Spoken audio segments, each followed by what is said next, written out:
a lot going on. So we know about the marketing deal with Aspiration, the no-show job. NBA currently investigating, taking a lot of twists and turns there. But a lot of information and reports coming out about Kawhi's time with the Clippers. A lot of insiders, people who want to remain anonymous, saying that Kawhi's been a nightmare to deal with. A lot of stuff going on internally behind the scenes, a lot of demands.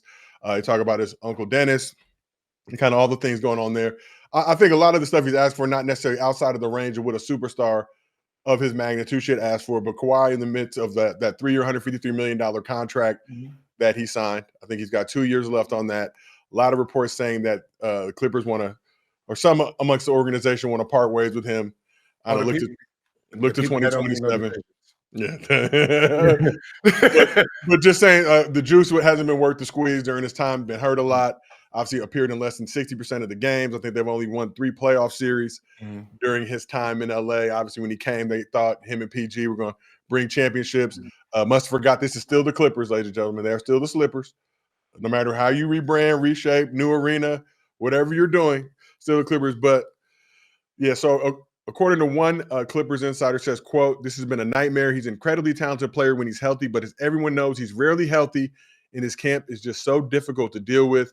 His time here, thankfully, is coming to an end soon." This was in the Dallas Hoops Journal. There was also an article by Baxter Holmes from ESPN today detailing, outlining, chronicling what it's been like with Kawhi, I think, over the past 6 years during his time in LA. But y'all, I just want to get your opinion. You hear the situation, the saga going on. But before we do, we got to talk the Clippers squad that they have coming, on paper at least, for this season. It's nice. I mean, I'm listen, okay, we can talk about the past. Yeah, it hasn't panned out, but you know, when he was making these demands, he was hot. Right? He was cooking like flapjacks out there. You know what I mean? Just want a chip. I'm just, hey. Yeah, chip, finals MVP. So I'm pretty sure, you know, to come to the Clipper squad, he demanded a lot of stuff. You wasn't going to get him without it, so you got him and PG. So I'm pretty sure he was asking for everything that he can get his eyes on. I would have. Anybody would have. Like you're talking about where he was at that moment in time. So, you know, you couldn't match. You gotta remember, he was going to make more as a Toronto Raptor. So for them to match it, they had to give extra shit, right? I won't. If he said I want half of Malibu, that shit, fuck it, let's go. Right? Well, I want free shit downtown, like whatever he wanted in that moment of time. They were gonna give it. They were gonna give it to him for him to land there. So, you know, that is just business. And I think from some, so Baxter Holmes, a very well-respected journalist, a person who I respect a lot. I think he interviewed like over a dozen people, Clippers insiders, other GMs, people kind of just familiar with the situation. So a lot of people on the Clippers side basically they saw how that relationship with the Spurs and why that relationship tarnished, ultimately ending with him going to Toronto, winning a chip. Everybody, I think, agrees at that point, the trade, obviously sending SGA and all that to get PG. Kawhi, you know, Kawhi told the Clippers, "I'm not coming unless y'all get PG." So Clippers frantically get that deal done. Everybody at that time, I think, PG finished top 3 in MVP voting that season with OKC. So everybody makes that trade at that point. But obviously that duo left much to be desired. But just looking at it, I think Kawhi was eligible for a 4-year, $220. He signed the 3 for $153 last year. Just because the Clippers had a little bit of leverage, knew that any other team that was going to try to sign him was going to look at his health reports, his injury reports, and they were more or less covering up a lot of that information to protect Kawhi, as was one of the criteria for him coming to the team. He said, don't say shit about me. Don't say shit about my health. They've been fined numerous times, investigated. Doc Rivers, back when he was coaching them, obviously, got fined for saying Kawhi was healthy when it was proven that he wasn't. But it just seems like a lot to deal with to not get to the finals. No, listen, when that Kawhi trade happened, everybody and their mama who hated LeBron James, who hated the Los Angeles Lakers, somehow became Team Clippers. Yep. I mean, the Clippers were favored to win everything. Like I remember I went to game 1, Clippers came back and won that one, right? Their first match. And everybody, it's Clip City championship, boom, boom, boom. COVID happened, right? They go into the bubble. Clippers is favorite. to win the chip in the bubble. Then what happened? It was a real championship when the Clippers was favored. When the Clippers was favored, everybody was talking about how amazing this Clipper team is and how this championship is validated. Soon as they lost to Denver, oh, it went Mickey Mouse like a motherfucker. Oh, it went PG-13 for sure after that. I mean, shit, didn't Doc Rivers got fired before the game ended? He already had the Philly job before that game ended. I remember hearing about that he came in from golfing, and then Kawhi's, I think, mother was like, yo, you know, you pretty happy about your golf score. I guess he was really happy about his golf score, and they didn't think he was worried about the game and focused on the game, and they kind of challenged that, and when he lost, he was basically on an out. So, you know, as soon as that game was over with, he was already on the phone with Elton Brand. Like, hey, how you doing? You got a job for old boy over here? But, you know, the fact that, you know, everyone turned their back now, it didn't pan out, right? You put your eggs in the basket. It is what it is. I mean, you know, if you rewind back, you're still going to make that deal. They won 3 playoff series. That's great. It's Clippers, right? It's Clippers. You know, let's not beat around the bush and act like this was a real franchise that's been balling and making great sound decisions. You know, over the last 40 years, they haven't. It's their dynasty. If you go there, you know what happens to your career. So I don't feel bad for him. Before we continue, Gil, shout out to everybody watching on the Gilbert Arena Show YouTube channel. Shout out to everybody watching on Playback. We are back on Playback. It has been a minute. Shout out to Greer for making this happen. Playback got a whole new layout. I don't know what the fuck going on. It looks beautiful, though. Very, very trendy, stylish. Hey, listen, I'm not even going to lie. Hey, it got all kinds of landscape, portrait recording, media segments. Buttons and shit, all types of, you know, I'm a simple man, Greer. Too many buttons. So, listen, I ain't going to lie. When old nigga like myself. Over here in this left, I'm like, what? Okay. A lot going on, but shout out to Playback, doing it big. Shout out to Playback as well, Gil. As you know, I'm a big fan of show jobs. I don't do no show jobs. I do show jobs. I show up, give my check, and Playback sent the check. Whoa. We've been doing a lot of Gil's Arena no show, getting checks.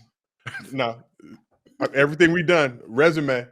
You're right, resume. Our resume is. For everybody in the chat who asking about Gil's Arena will be coming back soon. We are waiting for information and updates.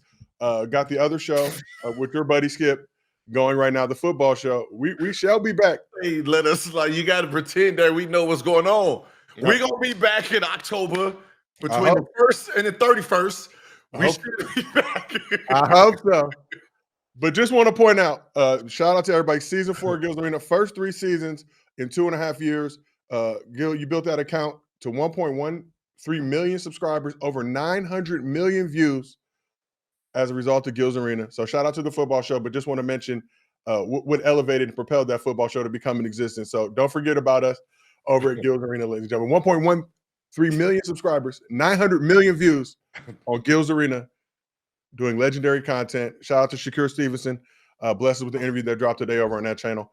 But anyway, back to this whole Clippers situation. The Clippers got a squad. Let's just call it what it is. Let's be real. Like, got Bradley Beal, John Collins, got Brooke Lopez coming through, CP3, year 21, Harden back. I'm just saying they have a crew over there. It seems like it may be this year or bust for Kawhi in this Clippers team. If Kawhi can stay healthy. So previously that year, I think he signed the extension, played 68 games that year. I want to say he was second team All-NBA, if I'm not mistaken. This past year did not do those things.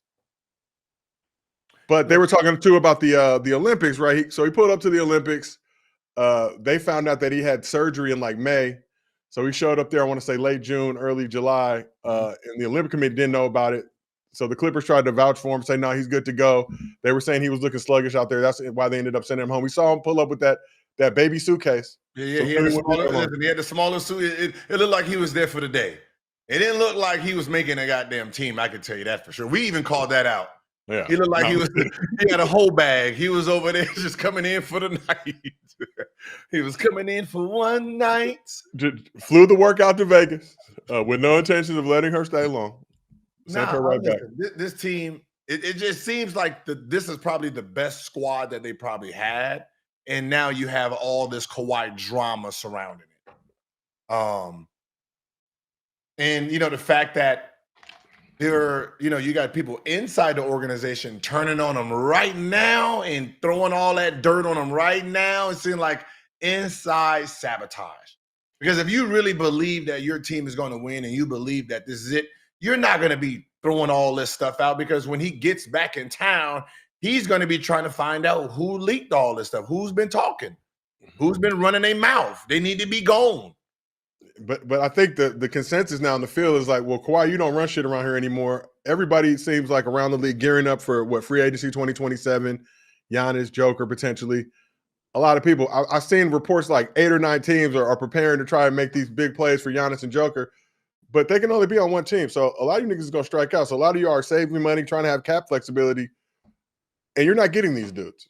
Yeah, the fact that you're going to treat Kawhi like this, and he's the only superstar that's came there willingly. I don't see.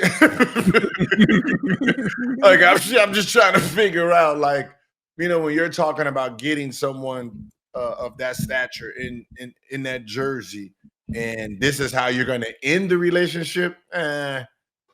Your money can't change, the history of something. Yeah, I believe he's eligible for an extension next summer, if I'm not mistaken, as well. That'll be the final year. He got an extension every other year. It looks like. Sounds like. My money. But I mean, it's one of those things where you bit the Kawhi bullet. You gotta sit with it. It's you have to. Like, it's more about the legacy that you're trying to leave, right? If you throw dirt on his name and kick him out, a lot of other free agents are going to be reluctant to come there. And that's the other thing I talked about a little bit earlier. So he signed that 3 for 153. I believe he was eligible for 4 for 220 when he signed that. But the Clippers basically knew if you try to get that from any other team, they're going to check the Carfax and they're going to see, be able to look under the hood and see a lot of the shit that we've been keeping on the low under wraps. Yeah, he signed a team-friendly deal. It seems on both sides they've been doing good by each other. Right. The only thing that's done came in the way is Kawhi being hurt. Right. He just hasn't gotten that thigh. I mean, whatever happened at the Spurs, they should just erase that. In the sense of, obviously, if he's still affected today, that means what was going on as a San Antonio Spur, you got to side with Kawhi now. He wasn't ready. Right. Him getting outside evaluations, obviously he knew something was wrong, and what they were saying in the medical staff for Spurs, we can say as of today they were fucking wrong, because he is still hindered from that injury. I mean, it went down to his knee. I mean, you done damaged, trying to play through injuries. From one of my people on the inside, they said he works too hard. Yeah, you have said that before on Gil's Arena, the show that used to have the YouTube channel Gil's Arena, that is now just the Arena Zero. But no, you have said that's the thing. And Kawhi, loved by his teammates, obviously a nice presence in the locker room for that reason, because they know how hard he works. But how hard is somebody yourself who's worked that hard, Gil? You talked obviously at length about how much work that you've put in to get to where you were at during your time in the league. How hard is it to turn that switch off once you programmed and more or less institutionalized to put in that amount of work? Man, and to be honest, if it's what you do, meaning if you work out, that's what you do. You dedicate to the game, watching film, playing, training, working out. If that's what you are built on, being injured is hard for you, because you don't know anything else. KD don't know anything else. LeBron don't know anything else. Kawhi don't know anything else.